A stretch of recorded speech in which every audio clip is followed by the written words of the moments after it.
कोल्हापूरची अंबाबाई फक्त मंदिर नाही, तर हजारो वर्षांचा जिवंत इतिहास आहे. पण तुम्हाला माहितीये का, आज आपण जे भव्य मंदिर पाहतो ते एका राजाने नाही, तर अनेक राजवटींनी घडवलं आहे. इसवी सन 637 मध्ये चालुक्य राजा कर्णदेव यांनी मंदिराचा जीर्णोद्धार केला.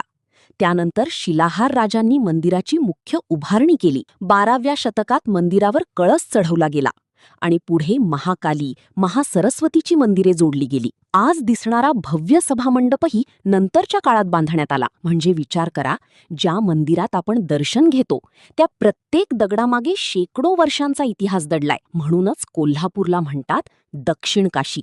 होय, अंबाबाई मंदिर हे फक्त श्रद्धास्थान नाही, तर कोल्हापूरच्या इतिहासाची खरी ओळख आहे. हा इतिहास माहीत होता का? कमेंटमध्ये नक्की सांगा. आणि जाता जाता सुपर कोल्हापूरला फॉलो करायला विसरू नका.